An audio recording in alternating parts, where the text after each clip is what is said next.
एक ज़माना था जब मिडिल क्लास फैमिली में दो पहियों गाड़ियों का होना प्राउड फील कराता था। साथ ही हर घर का ज़रूरत भी बन चुका था। चाहे 90 का दौर हो या 21वीं सदी की शुरुआत, भारत की सड़कों पे दो पहियों की तूती बोलती थी और इनमें से एक नाम सबकी जुबां पे हुआ करता था और वो नाम था हीरो होंडा। अपने स्लोगन देश की धड़कन से धक धक गो तक कंपनी का यह सफर बहुत ही सुहाना रहा। भले ही आज दोनों के बीच अलगाव के लगभग 13 साल हो चुके हैं, लेकिन कहीं ना कहीं आज भी यह लोगों की जुबान पर ऐसे चढ़ा हुआ है कि आम जनता इसे अलग अलग स्वीकार करने में कुछ देर जरूर लगाती है। भारतीय सड़कों पर हीरो होंडा की बाइक ने एक तरफा राज किया था, लेकिन साल 2010 में जब इंडियन गवर्नमेंट ने विदेशी कंपनियों को इंडिया में सीधे 70% तक के विदेशी निवेश करने की परमिशन दी, तो ढेरों विदेशी कंपनियां इंडिया आई और कई विदेशी कंपनियां जो इंडियन कंपनी के साथ मिलकर पहले से इंडिया में अपना कारोबार जमाई हुई थी, उन्होंने अपना एग्रीमेंट खत्म कर दिया। इंडिया के हीरो ग्रुप और जापानी कंपनी होंडा मोटर्स के बीच 26 साल का एग्रीमेंट टूटना इसका सबसे बड़ा एग्जाम्पल था, जिसने मार्केट में एक हलचल मचा दी।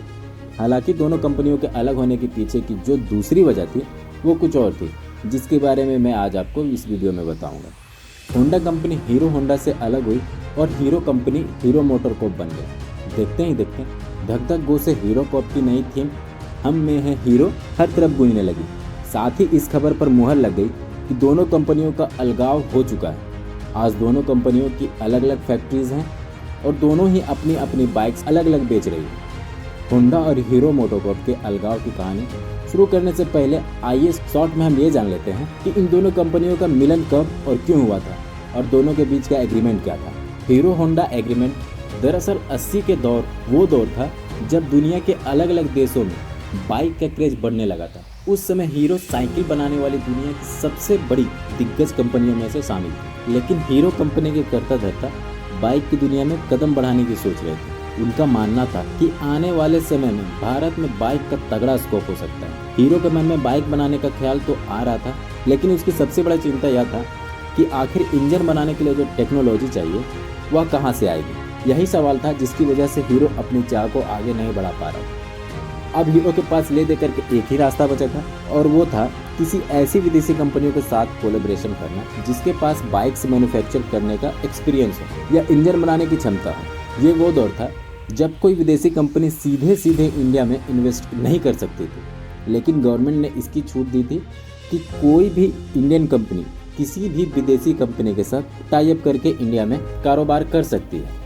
काफ़ी सोच विचार के बाद हीरो ग्रुप के मालिक ने जापानी कंपनी होंडा के पास अपना प्रपोजल भेजा, जो उस दौर में दुनिया की सबसे बड़ी मोटरसाइकिल कंपनी मानी जाती थी। उधर होंडा कंपनी की नज़र में भी इंडिया जैसा बिग मार्केट किसी सोने के अंडे देने वाली मुर्गी से कम नहीं था, क्योंकि तब कोई भी विदेशी कंपनी भारत में डायरेक्ट अपना बिजनेस स्टार्ट नहीं कर सकती थी।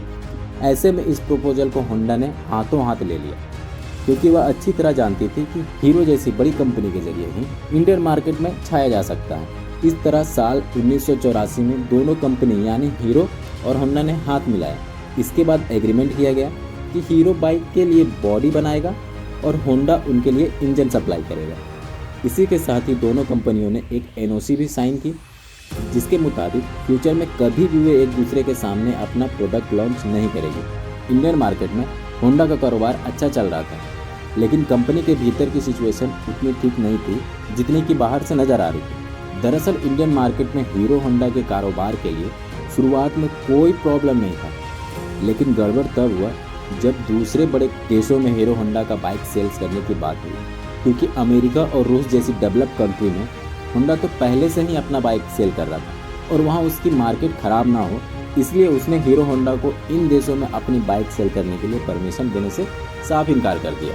होंडा चाहती थी कि हीरो होंडा इंडिया के अलावा सिर्फ नेपाल, भूटान और बांग्लादेश जैसे पड़ोसी देशों तक ही सीमित रहे। इधर हीरो कंपनी, जिसका नाम साइकिल मैन्युफैक्चरर के तौर पर Guinness book of world record में दर्ज था, वह इंटरनेशनल मार्केट में अपनी बाइक्स के लिए भी वही खास पोजीशन बनाना चाहता था, लेकिन होंडा की वजह से उसकी रफ्तार पर जैसे ब्रेक सा लग गया।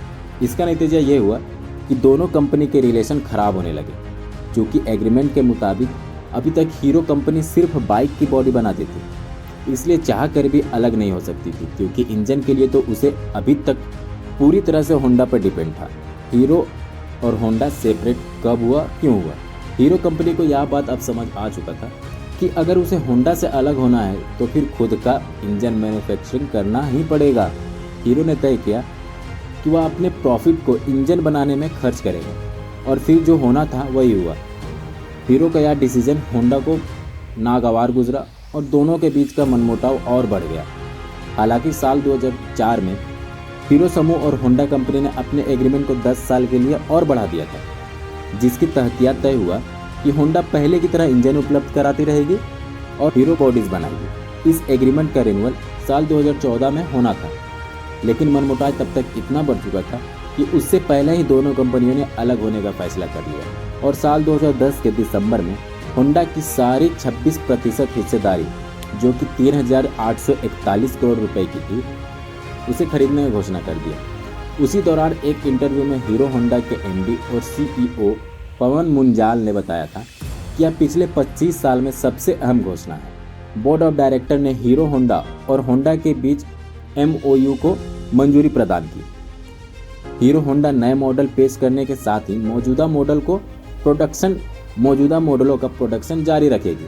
हालांकि भविष्य में सभी प्रोडक्ट हीरो समूह और होंडा के बीच नई लाइसेंसिंग समझौते के तहत उतारे जाएंगे। इंटरव्यू में कंपनी ने यह भी कहा था कि उसके प्रोडक्ट के अलग होने के साथ ही हीरो होंडा ब्रांड नाम भी आने वाले समय में बदल दिया जाएगा।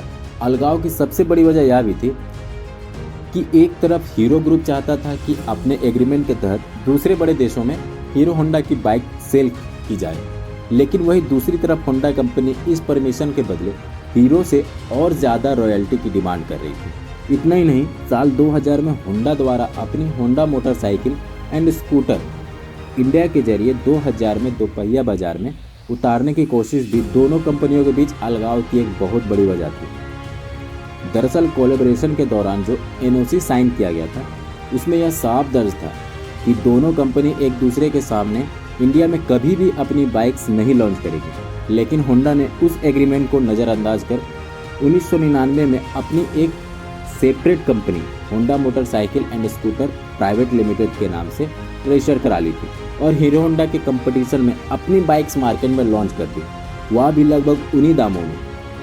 इसका नतीजा यह हुआ कि हीरो होंडा के कस्टमर बढ़ते चले गए और हीरो ग्रुप को नुकसान उठाना पड़ा, जो कि नेचुरली होना ही था। कुछ ही सालों बाद होंडा ने एक्टिवा स्कूटी लॉन्च कर स्कूटर सेगमेंट में भी अपने पैर जमा लिए। हीरो जहां अभी भी हीरो होंडा के प्रोडक्ट में अपनी हिस्सेदारी तक सीमित था, वहीं होंडा को दो तरफा प्रोडक्ट हो रहा था, हीरो होंडा से अलग और अपनी सेपरेट कंपनी से अलग। जाहिर सी बात है कि ये वजह काफ़ी था हीरो कंपनी को होंडा से अलग होने के लिए। साल 2010 आते आते दोनों कंपनीज अलग हो गई। हालांकि हीरो के पास होंडा नाम को साथ में लगाने का राइट्स साल 2014 तक था, लेकिन हीरो खुद भी अपने आप में एक बड़ा नाम था, इसलिए उसने यह जरूरी नहीं समझा कि होंडा नाम का सहारा लिया जाए। जापानी कंपनी होंडा से अलग होने के बाद हीरो ग्रुप ने अपनी सारी तैयारी पहले से कर ली थी, बस इंतजार था तो कंपनी का शेयर धारकों की मंजूरी का, जिसके मिलते ही कंपनी ने अपना नाम बदलकर हीरो मोटर कॉर्प रख लिया।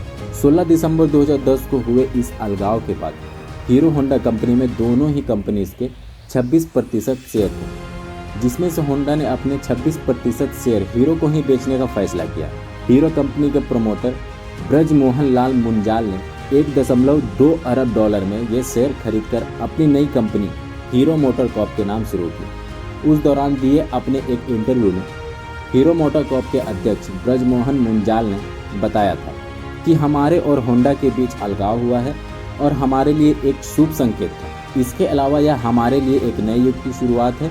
उन्होंने यह भी बताया था कि हीरो अब दुनिया भर में स्वतंत्र होकर अपना दम दिखाएगी और विकास के नए आयाम स्थापित करेगी। मजे की बात यह है कि जब हीरो और होंडा कंपनी एक दूसरे से अलग हुई तो लोगों को लगने लगा कि होंडा के सपोर्ट के बिना हीरो कंपनी ज़्यादा दिनों तक मार्केट में सर्वाइव नहीं कर पाएगी। लेकिन आज हीरो मोटर कॉर्प का नाम सबसे बड़ी मोटरसाइकिल बनाने वाली कंपनियों में से एक बन चुका है, जो करीब 40 देशों में अपनी बाइक सेल कर रही है। तो ये कहानी थी हीरो और होंडा की।